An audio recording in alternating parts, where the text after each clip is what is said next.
बाहर से खंडर, अंदर से आलीशान ससुराल। भला हो तुम्हारा कांति बहन कि तुम मुझे इस गर्मी में अपने घर में पंखे के नीचे बैठाती हो, वरना हम गरीब खंडहर जैसे घर में रहने वाले लोगों के लिए ये पंखा तो एक सपना है। अरे बहन, तुम्हारा घर खंडहर जैसा है तो क्या हुआ, हमारा कौन सा आलीशान घर है।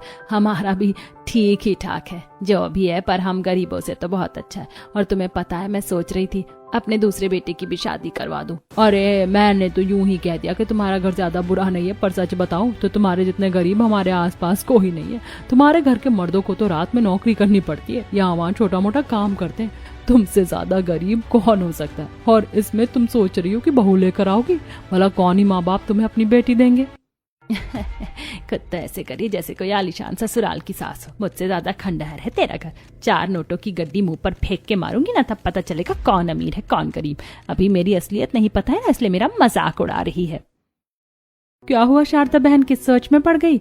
बात तो तुम लोग सही कह रहे हो, हम गरीबों के पास रखा ही क्या है, पर कोई ना कोई तो लड़की होगी जो मेरे दूसरे बेटे का हाथ थामेगी। मैं कल ही पंडित जी से बात करूंगी। इतना कहकर शारदा अपने पड़ोसन के घर से निकलती है और पास ही अपने घर दीवार टूटी छत वाले छोटे से घर में आती है, जहां सभी जमीन पर बैठे होते हैं। ऐसी रात होती है, शिवानी घर के कोने में सो रही होती है, तभी पूरा परिवार बात कर रहा होता है।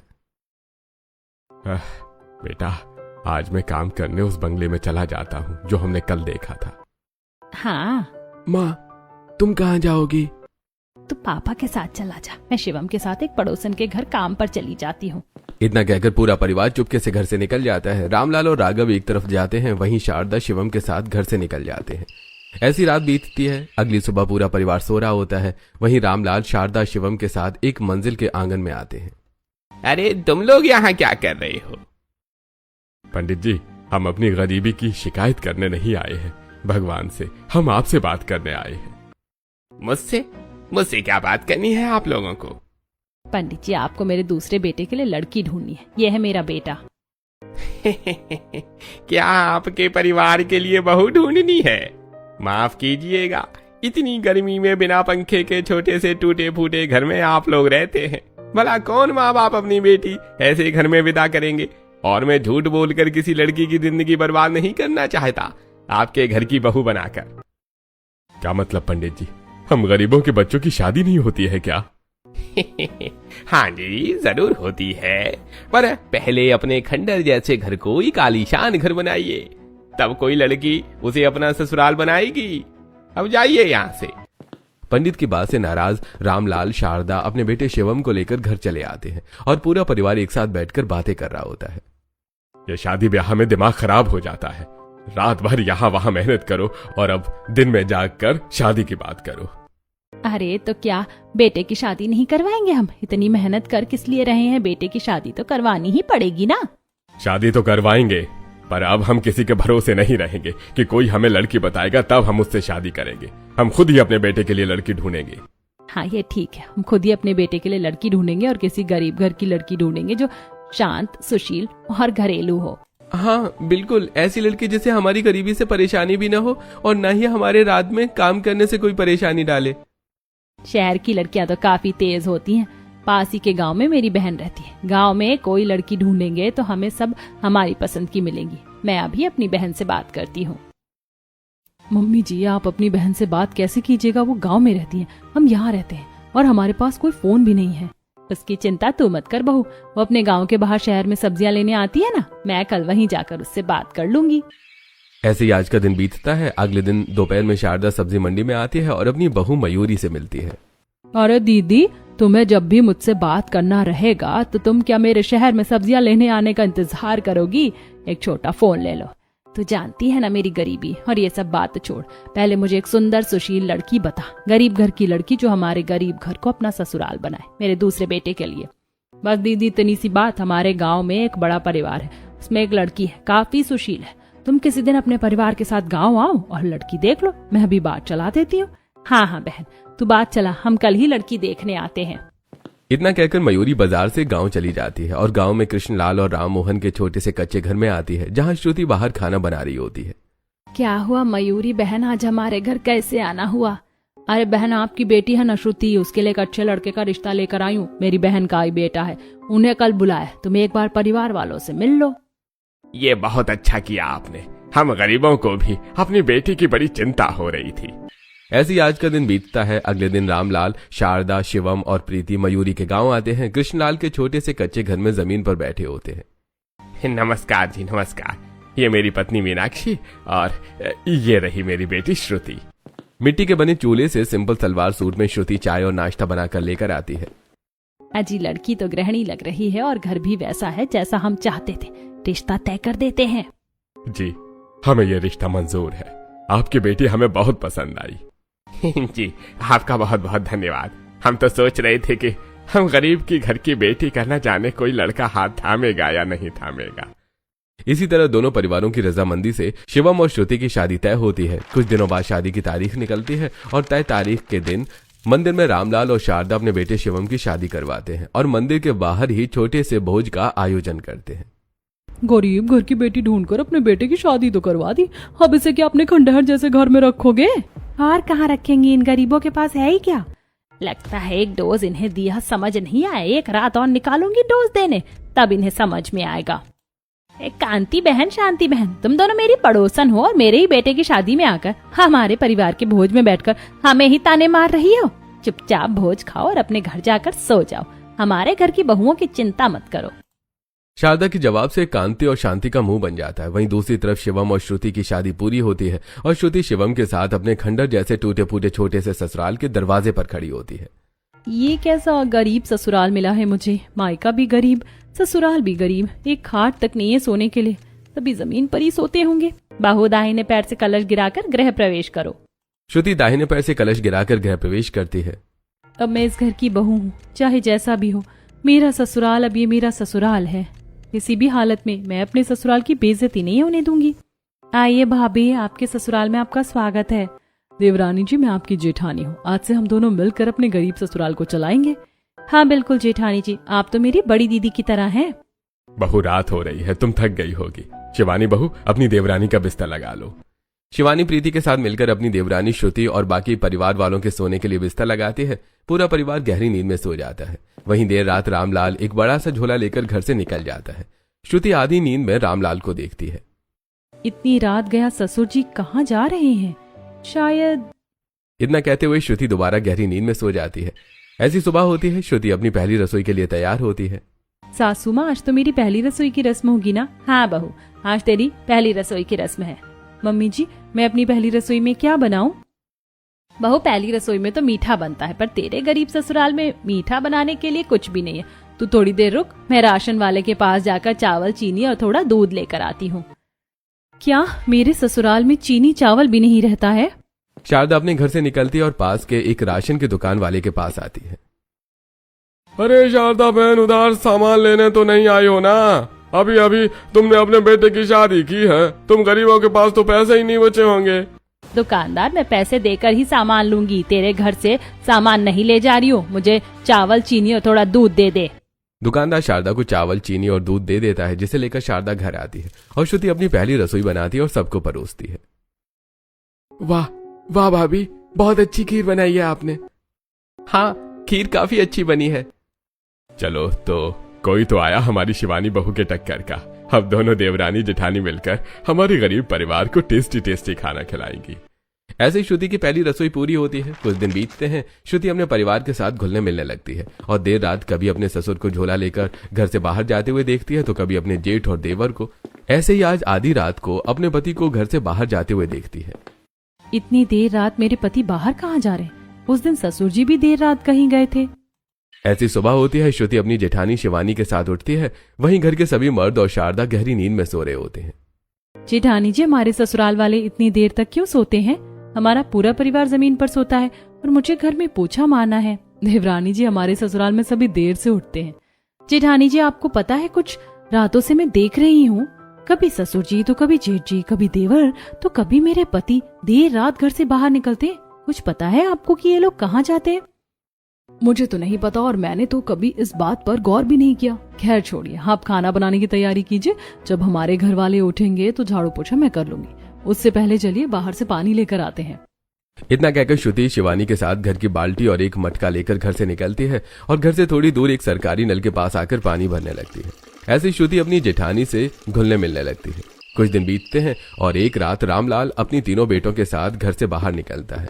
वहीं थोड़ी देर बाद शारदा भी उठकर घर से बाहर निकलने लगती है। तभी श्रुति उठकर शारदा के पास आती है। क्या हुआ मम्मी जी, रात के 1 बजे आप कहाँ जा रही हैं? अरे ये लड़की उठ कैसे गई? सारा दिन इस गरीबी में काम करने के बाद रात में इसकी नींद कैसे खुल जाती है? अरे नहीं बहू, मैं कहाँ जा रही हूँ, मैं तो बस ठंडी हवा खाने दरवाजे पर आई थी। घर में बहुत गर्मी लग रही है। अच्छा तो फिर ससुर जी, जेठ जी, देवर जी और मेरे पति, वो लोग बड़े बड़े झोले लेकर घर से क्यों बाहर गए हैं? मैं कुछ दिनों से देख रही हूँ वो अक्सर देर रात बाहर जाते हैं और आज तो सभी साथ में चले गए। बहू, वो तेरे पापा जी और तेरे ये पति, वो बहू वो। शारदा जवाब देने में घबराई रहती है। तभी रामलाल अपने बेटों के साथ वापस आ जाता है। क्या हुआ बहू, अपनी सास के सामने क्यों सीआईडी बनी है? हमसे पूछ, हम बताते हैं। नहीं पापा जी, मैं सीआईडी नहीं बन रही। वो तो मैं बस पूछ रही थी कि आप लोग देर रात कहाँ जाते हैं। अरे बहू, हमारा गरीब परिवार है, हमें दिन में नौकरी नहीं मिली, इसलिए रात में काम करना पड़ता है। मैं पास के ही एक स्कूल में रात में चौकीदारी का काम करता हूँ ताकि इम्पोर्टेंट कागजात सुरक्षित रहे और स्कूल में कोई चोरी ना हो। और जी, आप क्या काम करते हैं? मैंने कभी पूछा नहीं। मुझे जो काम मिल जाता है मैं वो कर लेता हूँ।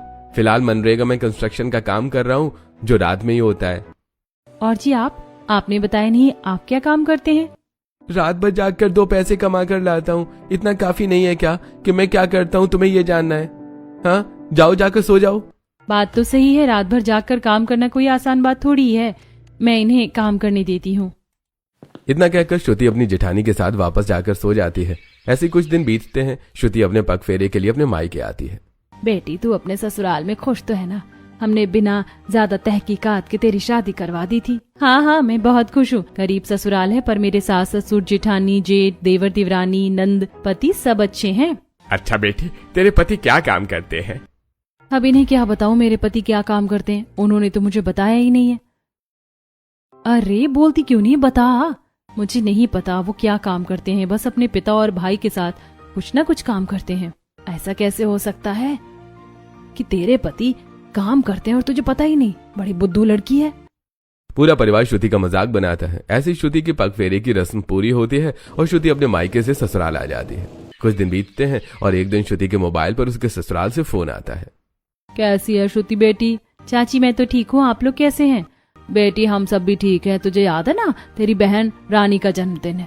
ज्यादा तो नहीं पर कुछ लोगों को हम उसके जन्मदिन में बुला रहे हैं। तू भी आ जाती तो अच्छा रहता। ठीक है, मैं सासू माँ से बात करके आती हूँ।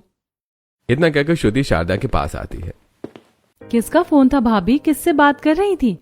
मेरी चाची का फोन था, उनकी बेटी का जन्मदिन है, उन्होंने बुलाया है। मैं जाऊँ?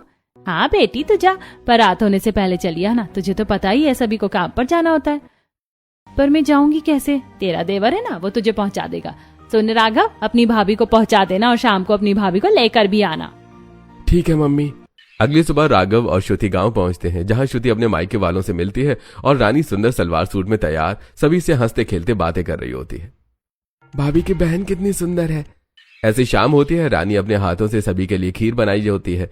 तभी राघव खीर खाते हुए, बहुत अच्छी खीर बनी है। क्यों देवर जी, मेरे हाथों से भी अच्छी खीर बनी है क्या? सच बताऊं तो भाभी, आपकी छोटी बहन के हाथ में आपसे ज्यादा अच्छा टेस्ट है। मुझे तो आपकी बहन के हाथों का स्वाद बड़ा अच्छा लगा। देवर जी, कहीं आपको मेरी बहन ही तो पसंद नहीं आ गई क्या? दीदी किसी भी लंगूर के साथ मेरी सेटिंग करा रही हो। कहाँ तुम्हारा देवर, कहाँ मैं? ये सुनते ही पूरा परिवार हंसने लगता है। वहीं राघव शर्मा जाता है। ऐसी रानी का जन्मदिन पूरा होता है और राघव श्रुति को लेकर अपने घर चला आता है। ऐसे कुछ दिन बीतते हैं और एक दिन पूरा परिवार साथ बैठकर खाना खा रहा होता है। मेरे तीनों बेटे, मैं सोच रही थी हमारे छोटे बेटे राघव की भी शादी करवा देती हूँ। अरे अभी तो सिर्फ 6 महीने ही हुए हैं श्रुति बहू को, अभी इतनी जल्दी दूसरी लड़की कहाँ ढूंढेंगे? आप लोगों को मेरे लिए लड़की ढूंढने की जरूरत नहीं है। मुझे एक लड़की पसंद है। ओ भैया, आपने पहले ही गर्लफ्रेंड बना रखी है और हमें बताया भी नहीं। कौन है वो लड़की? और कोई नहीं, श्रुति भाभी की चचेरी बहन रानी मुझे बहुत पसंद है। अरे तूने कब देख लिया उसे? भाभी को जब रानी के जन्मदिन में पहुंचाने गया था तब मैंने वहां रानी को देखा था। मुझे बहुत पसंद आई। अरे मम्मी, अब इसे रानी पसंद है तो इसकी शादी करवा दो। क्यों श्रुति बहू, तुझे कोई ऐतराज तो नहीं? नहीं नहीं, मुझे क्यों कोई एतराज होगा। अगर देवर जी उन्हें पसंद करते हैं और रानी शादी के लिए तैयार होती है तो आप शादी करवा दीजिए। श्रुति के कहने पर अगले दिन ही शारदा, रामलाल और राघव के साथ रानी के मायके पहुंचते हैं। आइए आइए समधन जी, समधी जी, आप दोनों का स्वागत है। अरे सुमन जी, हम आपसे कुछ जरूरी बात करने आए हैं। हाँ हाँ, अरे कहिए ना, क्या बात है। जी, हमारे छोटे बेटे राघव को आपकी बेटी रानी बहुत पसंद है और हम चाहते हैं कि आप अपनी रानी की शादी हमारे छोटे बेटे राघव से करवा दें। जी, हमें तो इसमें कोई ऐतराज नहीं है। हम दोनों बहनें एक ही घर में रहेंगी, हंसी खुशी दोनों का जीवन बीतेगा। दोनों परिवारों की रजामंदी से राघव और रानी की शादी तय हो जाती है। कुछ दिनों बाद शिवम की तरह ही मंदिर में राघव रानी से शादी होती है। बाहर छोटा सा भोज होता है और रानी दुल्हन बनकर राघव के साथ अपने ससुराल चली आती है। रानी बहू, दाहिने पैर से कलश गिराकर अपना गृह प्रवेश करो। रानी दाहिने पैर से कलश गिराकर गृह प्रवेश करती है और श्रुति रानी और अपने देवर के लिए बिस्तर लगाती है। देवरानी जी, एक दिन मैंने आपके लिए बिस्तर लगाए थे, तब आप जेठानी थी, अब मैं जेठानी बन गई हूँ। दीदी, ये देवरानी जेठानी तो ठीक है, पर हम दोनों बहनें हैं, ये भूलना मत। तुम दोनों जितनी भी बहनें हो, पर बड़ी दीदी तो मैं ही रहूंगी। शिवानी के इतना कहने पर पूरा परिवार हंसने लगता है और खुशी खुशी सभी सो जाते हैं। ऐसी रात बीतती है। अगली सुबह रानी अपनी पहली रसोई बनाती है। हमारा परिवार गरीब जरूर है, पर आप लोग बहुत अच्छे। मुझे मेरा ससुराल बहुत पसंद आया। तुम्हें हमारा घर पसंद आया, यही हमारे लिए बहुत बड़ी बात है। हमारे तीनों बहुएं कमाल का खाना बनाती हैं। शिवानी बहू हो या श्रुति बहू हो या हमारी नई रानी बहू हो, तीनों के खाने में बहुत स्वाद है। हम गरीब हैं, वरना तुम्हें जरूर कुछ न कुछ नेक देते। नहीं नहीं, हमें कोई नेक नहीं चाहिए, आप तो बस पेट भर खाना खाइए। ऐसे ही रानी की पहली रसोई पूरी होती है। कुछ दिन बीतते हैं। रानी श्रुति के साथ अपने पग फेरे के लिए अपने मायके आती है, जहाँ सभी साथ में बैठे होते हैं। रानी बेटी, मुझे पता है श्रुति का ससुराल बहुत अच्छा है, पर तू वहाँ खुश है ना? हाँ हाँ, मैं वहाँ बहुत खुश हूँ। राघव मुझे बहुत अच्छे से रखता है। अच्छा रानी बेटी, तेरा पति काम क्या करता है? मैंने तो कभी राघव से पूछा ही नहीं कि वो क्या काम करता है। भाभी को पता होगा। भाभी आप बताइए। मुझे तो अपने पति का नहीं पता कि वो क्या काम करते हैं। देवर जी का क्या बताऊं? कैसी पत्नियां हो तुम लोग, तुम्हारे पति क्या काम करते हैं तुम्हें ये तक नहीं पता? मैंने एक बार उनसे पूछा था, पर उन्होंने नहीं बताया और फिर मैंने दोबारा पूछा भी नहीं। अरे तुम लोग ऐसा कैसे कर सकती हो? पति कहाँ जाता है, क्या काम करता है, किससे मिलता है, ये सारी बातें पत्नियों को जरूर पता होनी चाहिए। हमें तो बस इतना पता है कि हमारे पति रात में काम करते हैं, क्या काम करते हैं ये नहीं पता। अरे बुद्धू लड़कियों, पता करो। क्या पता तुम्हारे पति का कहीं बाहर चक्कर चलता हो या कुछ और ही काम करते हो, उनके बारे में पता करो, समझी? समझ गई माँ, अब हम अपने पतियों के बारे में पता करेंगे, क्योंकि जैसा दीदी ने बताया वो हमारे पूछने पर सही जवाब नहीं देंगे, इसीलिए अब हम चुपचाप पता करेंगे। रानी अपने पग फेरे की रस्म पूरी करके अपने ससुराल लौट आती है और एक दिन शिवानी, श्रुति और रानी अपने ससुराल से कुछ दूर एक आम के पेड़ के पास कच्चे आम तोड़ रही होती हैं। जेठानी जी, जेठ जी क्या काम करते हैं? मुझे नहीं पता वो अभी क्या काम कर रहे हैं। तुम्हें तो पता ही है हमारे परिवार के मर्द रात में काम करते हैं। जेठानी जी, हमें पता करना होगा कि हमारे पति क्या काम करते हैं। श्रुति दीदी ने बताया कि ससुर जी स्कूल में चौकीदारी करते हैं, पर आधी रात को कभी 2 बजे कभी 1 बजे जाते हैं और 4 बजे तक आ भी जाते हैं, पर स्कूल तो शाम से ही बंद होता है ना। ऐसी कौन सी चौकीदारी होती है? ठीक है, अगर तुम लोग कहती हो तो हम अपने पति और ससुर जी के बारे में पता करेंगे कि वो क्या काम करते हैं। पर हमारी ननद प्रीति तो हमेशा मेरे पीछे लगी रहती है। हमारी नंद तो खुद ब खुद थक जाएगी, कब तक हम पर नजर रखती रहेगी, कभी तो उसे नींद आएगी। ऐसी रात होती है। हमेशा की तरह रामलाल अपने चारों बेटों के साथ बड़ा सा झोला लेकर घर से निकल जाता है। वहीं शारदा भी कहीं चली जाती है। तभी रानी, शिवानी और श्रुति के साथ जागती है। अच्छा हुआ हमारी नंद सो रही है। अब हम सबसे पहले चुपचाप पापा जी के पीछे चलते हैं। इतना कहकर तीनों बहुएं रामलाल के पीछे चली आती हैं। रामलाल के कंधे पर एक बड़ा सा झोला होता है और रामलाल जंगल की तरफ जा रहा होता है। कि पापा जी कहाँ जा रहे हैं? जरूर पापा जी कोई गलत काम करते हैं, तभी इतनी रात में चुपके से जंगल की तरफ जा रहे हैं। ये क्या, पापा जी कहाँ गायब हो गए? ओहो, हमारे खुसुर फुसुर के चक्कर में इतने अंधेरे में हमारी आंखों से ओझल हो गए। चलिए घर चलते हैं, कल सुबह पूछेंगे कि कहाँ गए थे। ऐसी रात बीतती है और फिर अगली सुबह। ससुर जी, आप क्या काम करते हैं? बहू, तुम्हें तो पता है मैं चौकीदारी का काम करता हूँ। ससुर जी, रात के 2 बजे से कौन से स्कूल में चौकीदारी करते हैं जो 4 बजे खत्म हो जाती है? और कल रात आप इतना बड़ा झोला लेकर जंगल की तरफ क्यों जा रहे थे? जंगल की तरफ नहीं जा रहा था, मैं स्कूल के जरूरी कागजात लेकर प्रिंसिपल के घर जा रहा था। उन्हें इमरजेंसी में कोई जरूरी कागज चाहिए था। अच्छा ठीक है। तीनों बहुएं एक दूसरे की तरफ देखती हैं। ऐसी रात होती है। क्षितिज घर से बड़ा सा झोला लेकर बाहर निकलता है। तीनों बहुएं क्षितिज के पीछे जाती हैं। क्षितिज किसी के छत पर एक हाथ में टीवी और बड़ा सा झोला लिए एक छत से दूसरी छत पर कूद रहा होता है। जेठानी जी, ये जेठ जी क्या कर रहे हैं? बंदरों की तरह एक छत से दूसरे छत पर क्यों कूद रहे हैं? ये कैसा काम कर रहे हैं? ये रात में दूसरों की छतों पर से कूद रहे हैं। क्षितिज को देखकर तीनों बहुएं घर चली जाती हैं। अगली सुबह क्षितिज नींद में उबासियां ले रहा होता है और उसके पाँव में मोच आई होती है। शिवानी, मेरे पाँव में थोड़ा हल्दी चूना लगा दो, मोच आ गई है। जी, दूसरों की छतों पर कूदने वाला ऐसा काम करते ही क्यों है जिसमें आपके पाँव पर चोट लग जाए? तुम्हें किसने कहा कि मैं दूसरों की छतों पर कूद रहा था? कल रात मेरी दोस्त और उसके पति घर लौट रहे थे, तब उन्होंने आपको देखा। आपके हाथ में टीवी था और कंधे पर झोला था। ये कौन सा काम कर रहे थे आप? अच्छा, वो तो कोई अपना घर शिफ्ट कर रहा था, इसलिए उन्होंने मुझे बुलाया था। कुछ भंगार था, वही मुझे दिया था। अब अगर दिन और रात देखता तो कोई और काम ले लेता। ऐसे कुछ दिन बीतते हैं और एक रात शारदा कंधे पर बड़ा सा झोला लेकर पड़ोसी की छत से नीचे उतर रही होती है। तभी तीनों बहुएं वहां पहुंच जाती हैं। अरे बहुओं, इतनी रात गए तुम यहाँ? सासू माँ, इतनी रात में आप कौन से काम कर रही हैं? अरे बहू, मैं तो इनके घर छोटे बच्चे संभालने आई थी। ये अमीर लोग हैं, अपने बच्चे छोड़कर क्लब चले गए थे। ऐसा थोड़ी होता है, कोई अपने बच्चे छोड़कर क्लब थोड़ी जाता है। अरे बहू, ये अमीर लोगों के चोचले मुझे बैठा कर गए थे। अब वो लौट आए तो मैं अपने घर वापस आ रही थी। अच्छा, अगर ऐसी बात है तो इतने बड़े झोले में आप क्या लेकर आ रही हैं? अरे इस झोले में तो पड़ोसन की तिजोरी मैंने खाली करके भरी है, अब इन्हें क्या बताऊं। अरे इस झोले में तो गंदे कपड़े हैं। जिन बच्चों का मैं ध्यान रख रही थी, उन बच्चों की माँ ने उनके गंदे कपड़े दिए हैं। कहा है फेंक देना। ठीक है, मैं इसे फेंकने जा रही हूँ, तुम लोग घर जाकर सो जाओ। शारदा तीनों बहुओं को घर पहुंचाकर जंगल में कहीं गायब हो जाती है। वहीं रानी, शिवानी और श्रुति आपस में बातें कर रही होती हैं। जेठानी जी, श्रुति दीदी, मुझे तो कुछ बहुत बड़ी गड़बड़ लग रही है। जरूर दाल में कुछ काला है। रानी, दाल में कुछ काला नहीं है, दाल ही काली है। अब हम और अच्छे से पता करेंगे। ऐसे कुछ दिन बीतते हैं। एक रात रामलाल, शारदा और तीनों बेटे घर से निकलते हैं। वहीं प्रीति चैन की नींद ले रही होती है। तभी बहुएं, पापा जी, मम्मी जी और बाकी लोग पहले अलग अलग निकलते थे, आज सभी साथ में निकले हैं। अगर आज हम इनका पीछा करें तो कोई ना कोई सबूत जरूर मिल जाएगा। इतना कहकर तीनों बहुएं घर से निकलती हैं और अपने ससुराल वालों को ढूंढते हुए जंगल से घिरी एक सुनसान सड़क पर पहुंचती हैं, जहां सभी एक एटीएम से झोले भरकर निकाल रहे होते हैं। अरे बच्चों, जल्दी चलो, कहीं हमें कोई देख ना ले। ये हमारे ससुराल वाले एटीएम से इतने सारे पैसे लेकर कहाँ जा रहे हैं और इनके पास इतने सारे पैसे कहाँ से आए? चलो पूछते हैं। इतना कहकर तीनों बहुएं पीछे से अपने ससुराल वालों के पास पहुंचती हैं। अरे बहुएं, तुम लोग यहाँ क्या कर रही हो? आप लोग देर रात यहाँ कौन सा काम कर रहे हैं और आप लोग अभी एटीएम से क्यों निकले?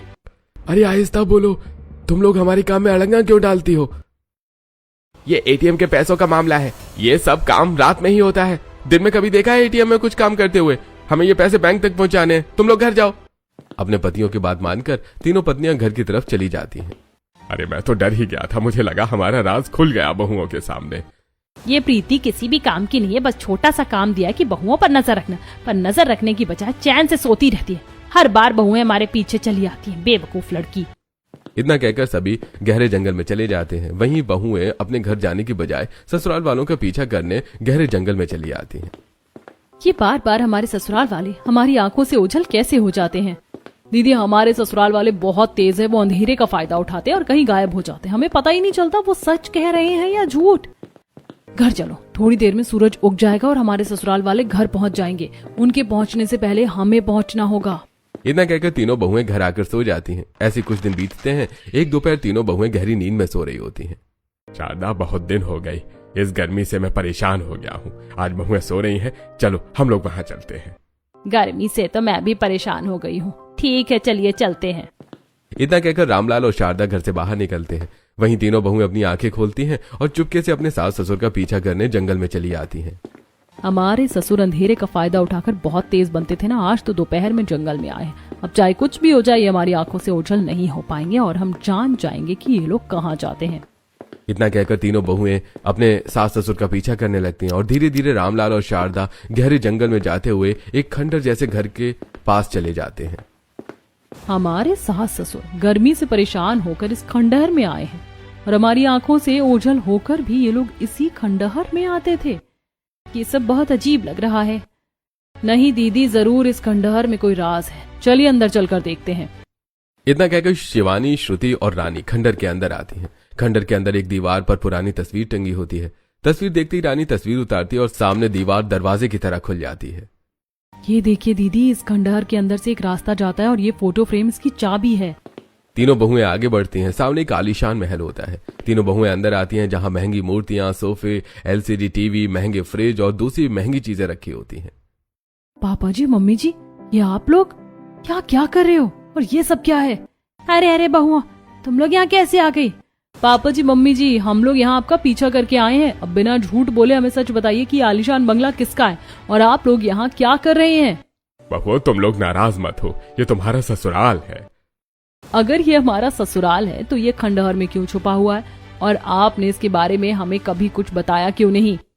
बहुओं, हमने अपने ससुराल को खंडहर में इसलिए छुपाया ताकि तुम्हारे आलीशान ससुराल पर किसी की नजर ना लगे। मम्मी जी, अगर ऐसी बात है तो अब हम यहीं रहेंगे। हम क्यों छोटे घर में परेशान हो? हाँ बहू, हम खुद ही तुम्हें बताने वाले थे। ये सब तुम अब बहुओं का ही मेहनत है। तुमने ही हमारे परिवार को साथ दिया, तभी हम मेहनत करके ये आलीशान बंगला बना पाए। आज से हमारा पूरा परिवार यहीं रहेगा। रामलाल, शारदा, तीनों बेटे, तीनों बहुएं और प्रीति खंडहर में छुपे आलीशान ससुराल में रहने लगते हैं। ऐसे कुछ दिन बीतते हैं। एक दिन तीनों बहुएं आलीशान ससुराल के किचन में आती हैं, जहां महंगे किचन इक्विपमेंट्स रखे होते हैं। किचन में इतना सारा सामान है, मुझे पता भी नहीं था। यहाँ इतना राशन है, ओवन है और कितनी सारी मशीनें हैं। ऐसे कुछ दिन बीतते हैं। रामलाल, शारदा और तीनों पति रोज घर में कुछ न कुछ चीजें लेकर आते हैं। कभी वॉशिंग मशीन, कभी फ्रिज और कभी गाड़ी लाकर गैराज में खड़ी करते हैं। हमारे पास पहले से इतनी सारी चीजें हैं, फिर ये लोग इतना सारा नया सामान क्यों लेकर आते हैं? क्यों लाते हैं छोड़ो, ये कैसे लाते हैं ये सोचो। क्योंकि सब कुछ नया है लेकिन सील पैक नहीं है और पुराना भी नहीं है। तीनों बहुएं आपस में बात कर रही होती हैं। तभी रामलाल, शारदा और तीनों पति हॉल में आते हैं और सोफे पर बैठकर ढेर सारे गहने देख रहे होते हैं। ससुराल वालों की आवाज सुनकर बहुएं हॉल में आती हैं। इतने महंगे महंगे गहने, ये सब कहाँ से आए? कहाँ से आए बहू? हम तुम्हारे लिए लेकर आए। तुम्हारे पति ने कड़ी धूप में और रातों में जाग कर तुम्हारे लिए बनवाए हैं। आप लोग सच कह रहे हैं हमसे? हाँ हाँ बहू, बिल्कुल सच कह रहे हैं। शारदा के इतना कहते ही आलीशान ससुराल में पुलिस इंस्पेक्टर आशुतोष और कौशल्या चली आती हैं। पापा मम्मी, हमारे खंडहर में छुपे घर में पुलिस कहाँ से आ गई? यह घर किसका है? यह सारा सामान चोरी का है। इन सब चीजों की शिकायत हमारे पास आई है। पुलिस इंस्पेक्टर, ये घर तो हमारे सास ससुर का है। तुम लोगों का ससुराल चोर है। हमें तो पहले ही शक था कि हमारे ससुराल वाले चोर हैं और सभी मिलकर चोरी करते हैं। पुलिस रामलाल, शारदा और तीनों पतियों को गिरफ्तार कर लेती है। अरे आप लोग यहाँ आए कैसे? हमारा आलीशान घर तो एक खंडहर में छुपा हुआ है। आपकी बहुओं की बदौलत आए हम यहाँ। एक दिन गांव में कुएं के किनारे तीनों बहुएं पानी भर रही होती हैं। तभी पुलिस इंस्पेक्टर आशुतोष और कौशल्या आते हैं। क्या हुआ इंस्पेक्टर, आप हमारे गांव में क्यों आए हैं? एक लैम्बोर्गिनी चोरी हुई है। उसकी लोकेशन इसी गांव के जंगल में बता रही है, पर हमें मिल नहीं रही। क्या आप लोगों में से किसी को कुछ पता है? इंस्पेक्टर, आप हमें उस गाड़ी का नंबर बता दीजिए। अगर हमें कहीं दिखी तो हम आपको जरूर बताएंगे। इंस्पेक्टर से गाड़ी का नंबर लेने के बाद हम अपने गैराज में आए और वहीं वो गाड़ी खड़ी थी। हमने सारी बात आपको बता दी। आप लोगों ने अपने ससुराल वालों को पकड़वा कर बहुत से लोगों की मदद की है। पुलिस खंडहर में छुपे आलीशान घर को अपने कब्जे में ले लेती है और पूरे ससुराल को जेल में बंद कर देती है। वहीं तीनों बहुएं मिलकर दर्जी का काम शुरू करती हैं और मायके वालों के साथ हंसी खुशी अपना जीवन बिताने लगती हैं।